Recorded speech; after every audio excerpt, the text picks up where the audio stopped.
ایران کا بڑا حملہ، اردن میں امریکی فوجی اڈے اور سینڈ کام مرکز کو بیلسٹک میزائلوں سے نشانہ بنایا۔ پاسداران انقلاب کے مطابق اس کارروائی کا مقصد امریکہ کو واضح عسکری پیغام دینا اور خطے میں نئی تصویراتی مساوات قائم کرنا تھا۔ امریکی سینٹرل کمانڈ کا میزائل فضا میں تباہ کرنے کا دعویٰ، سینڈ کام کے مطابق کوئی بھی میزائل اپنے ہدف تک نہیں پہنچ سکا۔ ایرانی پاسداران انقلاب نے آبنۂ ہرمز میں وارننگ نظر انداز کرنے والے 3 آئل ٹینکرز کو بھی روک دیا۔ امریکہ اور سعودی عرب کا مشترکہ آپریشن، عراق میں کربلا، نینوا، کرکوک، دیالا اور بصرہ پر فضائی حملے۔ عراقی ذرائع اور حشد الشعبی کے ترجمان کا کہنا ہے کہ حملوں میں 20 شہری اور زائرین شہید ہو گئے، 32 زخمی ہو گئے۔ حملوں میں حضرت عون بن عبداللہ کا روضہ بھی متاثر۔ کربلا میں زائرین 40 حسینی کے موقبوں اور زائرین کے لیے قائم کی گئی خدمت گاہوں کو بھی نقصان پہنچایا گیا۔ حشد الشعبی نے حملوں کو عراق کی خود مختاری پر کھلا حملہ قرار دے دیا۔ ایران کا منجمد اثاثوں پر سخت موقف، نئی وارننگ جاری کر دی۔ منجمد اثاثے لینے والوں کو آبنائے حرمت سے نہیں گزرنے دیں گے۔ ٹرمپ کا منصوبہ بین الاقوامی قانون کے خلاف ہے۔ خاتم الانبیاء سینٹرل ہیڈ کوارٹرز کے ترجمان نے کہا کہ زر تلافی لینے والی کمپنیوں کو نتائج بھگتنا ہوں گے۔ آبنائے حرمت میں ایرانی سیکیورٹی پروٹوکول پر عمل لازمی قرار، قومی اثاثوں پر کسی قسم کا قبضہ ہرگز قبول نہیں۔ تہران کا کہنا ہے کہ بحری پروٹوکول پر عمل کرنے والے جہازوں کی محفوظ آمد و رفت یقینی بنائی جائے گی۔ امریکی صدر ڈونلڈ ٹرمپ اور اسرائیلی وزیر اعظم نیتن یاہو کی ملاقات، وائٹ ہاؤس میں بند کمرہ ملاقات تقریباً 90 منٹ تک جاری رہی۔ صدر ٹرمپ کہتے ہیں کہ ان کی اسرائیل کے وزیر اعظم بنجامن نیتن یاہو اور کانگریس کے نمائندوں کے ساتھ ایک انتہائی اچھی ملاقات ہوئی ہے۔ اسرائیلی وزیر اعظم نے بھی امریکی صدر سے ہونے والی اپنی ملاقات کو سراہا۔ نیتن یاہو کا کہنا تھا کہ دونوں ممالک کا مشترکہ ہدف ایران کو جوہری ہتھیار حاصل کرنے سے روکنا ہے۔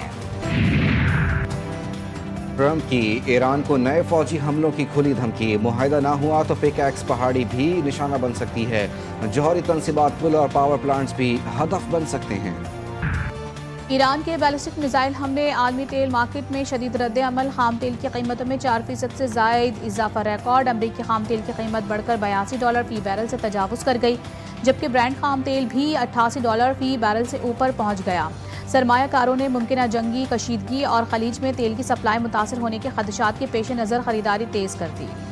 مہنگائی کے ستائے عوام کے لیے ایک اور مصیبت، پیٹرولیم مصنوعات کی قیمتوں میں ایک بار پھر اضافہ۔ پیٹرول ₹1.63 اور ڈیزل ₹1.55 فی لیٹر مہنگا، پیٹرول ₹335.81، جبکہ ڈیزل ₹388.38 فی لیٹر کا ہو گیا۔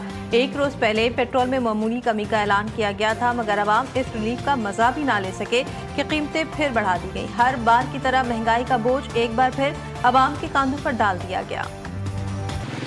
بچوں کے لیے لیکن سب کچھ خریدنا پڑتا ہے۔ اسکول کے بیگ لیے پہلے اور کتاب شوز اور ڈریس پیسے وہ لے لیے۔ نئے سال کے حساب سے میں نے لیے، کچھ سامان لیتے تھے اور کچھ اور بھی لینا ہے، لیکن اپنے جیب کے حساب سے لے رہے ہیں، بس اللہ کی مہربانی، شکر ہے۔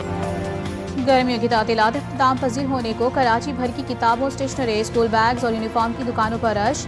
اسکول واپسی کی تیاریوں کے لیے خریداری عروج پر، بڑھتی ہوئی مہنگائی نے والدین کی مشکلات میں بھی اضافہ کر دیا۔ تعلیمی سامان کی قیمتوں میں اضافے کے باعث متوسط اور کم آمدن والے خاندان شدید مالی دباؤ کا شکار ہیں۔ کراچی میں ندی میں ڈوبنے والے بچے کو بچانے کی کوشش میں نوجوان جاں بحق۔ ریسکیو حکام کے مطابق سوراب گھوٹ کی ندی میں بچہ ڈوبا، بچے کو بچانے کے لیے ندی میں کودنے والا نوجوان ڈوب کر چل بسا، لاش نکال لی گئی۔ بچے کی تلاش کے لیے ریسکیو آپریشن جاری ہے۔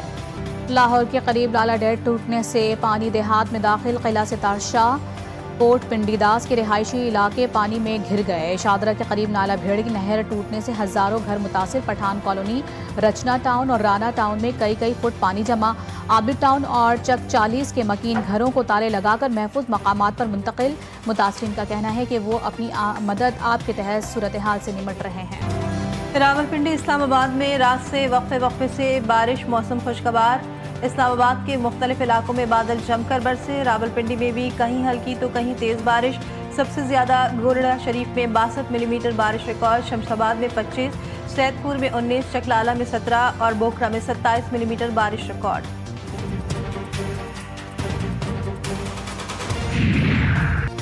لاہور کے مختلف علاقوں میں بارش، گرمی کی شدت میں کمی، وارث روڈ، میسن روڈ، لارنس اور ریاض کالونی کے اطراف میں بادل برس پڑے۔ محکمہ موسمیات کی کراچی، اسلام آباد سمیت ملک بھر میں 5 اگست تک بارش کی پیش گوئی۔ پنجاب، سندھ، بلوچستان، خیبر پختونخوا میں بادل برسیں گے۔ گلگت بلتستان میں 6 اگست تک بارشوں کا امکان ہے۔ سندھ میں 31 جولائی سے 20 اگست تک بادل برسنے کی پیش گوئی۔ پنجاب میں 110 منی ڈیمز بن گئے، تصویری ثبوت پیش۔ وزیر اعلیٰ پنجاب مریم نواز کی 800 مزید منی ڈیمز بنانے کی ہدایت، جدید اور محفوظ آن گراؤنڈ واٹر باڈیز بنانے کا حکم۔ الگ تھلگ پالیسیاں ختم، محکمہ زراعت، آبپاشی، لوکل گورنمنٹ اور ہائسنگ کو 1 window water security frame work پہ یکجا کرنے کا حکم۔ وزیر اعلیٰ مریم نواز شریف کی زیر صدارت ٹرانسفارمیشن آف ایگریکلچر اور واٹر مینجمنٹ کے حوالے سے اہم اجلاس میں فیصلے۔ قدرتی آفات کے دوران پاک فوج کا ایک بار پھر بر وقت امدادی کارروائی کا مظاہرہ۔ حالیہ شدید بارشوں اور سیلابی ریلے سے تباہ ہونے والے پل کی جگہ پاک فوج کی انجینئرز کور نے سسی حراموش کے مقام پر صرف 6 روز میں عارضی پل تعمیر کر دیا۔ پل کی تکمیل کے بعد گلگت جگلوٹ اسکردو روڈ پر ٹریفک چلنے لگی۔ اسکردو اور بلتستان کا ملک کے دیگر علاقوں سے زمینی رابطہ بھی بحال۔ مقامی افراد، سیاحوں اور تاجروں نے پاک فوج کی خدمات کو سراہتے ہوئے اظہار تشکر کیا۔ دنیا بھر میں بھارتی جرائم پیشہ گروہوں کی سرگرمیوں پر تشویش، کینیڈا سمیت مختلف ممالک میں ہونے والی حالیہ کارروائیوں کے بعد بھارتی نژاد افراد سے منسلک مبینہ اسمگلنگ نیٹ ورک پر توجہ مرکوز۔ بھارتی نشریاتی ادارے NDTV کے مطابق کینیڈا میں سرحد پار اسمگلنگ کے خلاف آپریشن کے دوران متعدد بھارتی نژاد ٹرک ڈرائیور گرفتار کر لیے گئے۔ رپورٹ کے مطابق حکام نے 1.7 ٹن غیر قانونی منشیات بھی ضبط کی، جن کی مالیت $139 ملین بتائی گئی۔ کپتان، کوچ اور میدان بدلنے کے باوجود پاکستان ٹیسٹ ٹیم کی زوال پذیری کا سلسلہ نہ تھم سکا۔ ویسٹ انڈیز کے خلاف تاروبار ٹیسٹ میں شرمناک ہار۔ قومی ٹیم نے بیرون ملک مسلسل 8 ٹیسٹ شکستوں کا سیاہ ترین ریکارڈ قائم کر دیا۔ آخر کب تک کرکٹ بورڈ کی بے سمت پالیسیاں اور بیٹرز کی روایتی بزدلی قومی کرکٹ کے وقار کو یوں ہی خاک میں ملاتی رہے گی؟ آخر کب تک شائقین کرکٹ یوں ہی شرمناک ریکارڈز اور ہار کی کہانی سنتے رہیں گے؟ فیفا ورلڈ کپ کا سب سے بہترین گول، کیپ وردے کی سڈنی لوپیز نے گول آف دی ٹورنامنٹ کا اعزاز حاصل کر لیا۔ میسی، امباپے اور رونالڈو سمیت سپر اسٹارز کو پیچھے چھوڑ دیا۔ فرانس کے سابق کپتان زین الدین زیدان فرانس کی قومی فٹ بال ٹیم کے ہیڈ کوچ مقرر۔ 54 سالہ فرانس کی تاریخ کے عظیم ترین فٹ بالر 2023 ورلڈ کپ کی کوالیفائنگ مرحلے تک عہدہ سنبھالیں گے۔ زیدان کا کہنا ہے کہ فرانس ٹیم کی کوچنگ میرے لیے بے حد فخر کا باعث ہے۔